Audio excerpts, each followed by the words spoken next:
हुए हैं, क्या मांग है आपकी? मामले की जानकारी तो पूरे देवघर को है और पूरे बिहार को भी और पूरे झारखंड को है। और थाना से न्याय की उम्मीद में इतने लोग रात में अपना सब काम धाम घर परिवार सब छोड़ के आए हुए हैं। 4 घंटे से यहाँ पे हैं। थाना प्रभारी अभी बाहर निकल गए। जब तक वो नहीं आएंगे तब तक हम लोग उनका इंतज़ार करेंगे। हम लोगों को शक है कि थाना प्रभारी और इस थाने के लोग अपराधियों के साथ, हत्यारों के साथ मिले हुए हैं।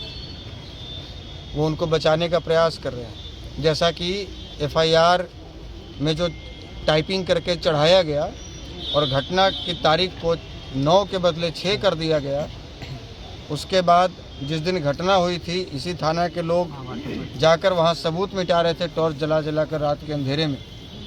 तो ये कई चीज़ें ऐसी हैं। उसके बाद हथियार लहराया गया जो कि CCTV में देखा। आपने भी देखा होगा, देखा कि नहीं देखा? आप बताइए ना। हाँ, जी, देखा है ना? जब आर्म्स लहराया गया है तो आर्म्स एक्ट लगना चाहिए ना। अपने तरफ से डाल के वो कट्टा और आर्म्स एक्ट आप लगा देते हैं, और जो रियल में आर्म्स लहरा रहा है उस पर आर्म्स एक्ट नहीं लगा रहे। क्यों भाई, क्यों नहीं लगा रहे? उससे डर है, उससे मिले हुए हैं, उससे पैसा खाए हुए हैं।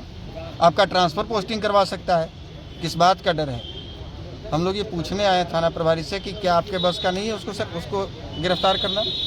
क्या वो बहुत बड़ा गुंडा है? क्या वो बहुत बड़ा माफिया है? या वो किसी नेता, कोई मंत्री का संरक्षण पा रहा है? तो आप यदि नहीं गिरफ्तार कर सकते हैं तो आप हाथ खड़ा कीजिए। हम आपको वादा कर रहे हैं कि 24 घंटे के भीतर किसी बिल में होगा उसको टांग के लाकर थाने में पटक देंगे। लेकिन आप पहले हाथ खड़ा कीजिए। घटनास्थल पर मारपीट भी किया अभी?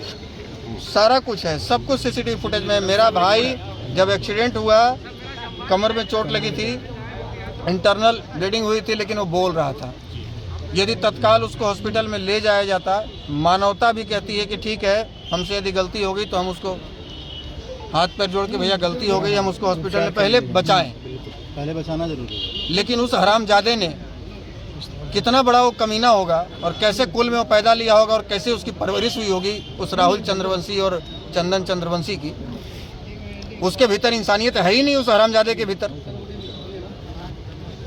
उसको तो लगा कि कोई सड़क छाप आदमी मर गया, अब इसको मार ही देते हैं, हॉस्पिटल पहुंच जाएगा, जिंदा हो जाएगा तो ये बयान दे देगा। और 1 घंटे तक वो हॉस्पिटल नहीं जाने दिया। लेकिन उसको पता नहीं है कि वो किसका भाई था। अलग के भीतर हाथ डाल के उसका जीव खींच लेंगे, उसको आज यहाँ से कह के जा रहे हैं। आज आप लोग का क्या मांग है? और वो किसी भी बाप के पास जाके पैर पकड़ ले, वो बचने वाला नहीं है। आज का क्या उसको मांग टंगवाएंगे और निश्चित रूप से टंगवाएंगे। और उसमें जो भी अधिकारी शामिल होगा, जो मंत्री शामिल होगा, जो नेता शामिल होगा, जो भी शामिल होगा, किसी को नहीं बख्शा जाएगा। हम इसी के लिए जिंदा रहेंगे। अब केवल इसके लिए, केवल इसको सजा दिलवाने के लिए जिंदा रहेंगे। और जीने का मेरे पास दूसरा कोई कारण नहीं। हम लोग सब साथ क्या मांग है आज का? अभी का भी मांग है, थाना प्रभारी जो गलती किए हैं जल्दी सुधार करें, नहीं तो सुधार करने का दूसरा तरीका अपनाएंगे। ये कोर्ट में हाजिरी लगाते लगाते परेशान हो जाएंगे, वर्दी नहीं पहन पाएंगे, इनको बता रहे हैं। इसके बाद हम लोग शांति से पेश नहीं आएंगे। FIR में नरमी जो बरता गया, ये वर्दी पहन के आराम से थाना में नहीं बैठेंगे। इनको कोर्ट का चक्कर लगाते लगाते हालत खराब हो जाएगा, पसीना छूट जाएगा। हम लोग को सब प्रोटोकॉल पता है। 32 मुकदमा अपने ऊपर झेले हुए यहाँ से दिल्ली तक, और अब तक 7 जेल का सफर किए हुए हैं। वकालत का एक धारा हमको पता है। रीट याचिका कैसे एक्सेप्ट किया था ये सब पता है हमको। DIG तक को कोर्ट में हम खड़ा करवाए हैं। ये तो अभी दरोगा हैं। इनको बोले हैं कि हिसाब से चलिए, कोई आपको संरक्षण नहीं देगा। आपको 2 रुपया दे सकता है, आपकी नौकरी नहीं बचाएगा, आपको संरक्षण नहीं देगा। इसलिए काम कीजिए ईमानदारी से। ये वर्दी मिली है आपको न्याय दिलाने के लिए, किसी हत्यारे का साथ देने के लिए नहीं मिली।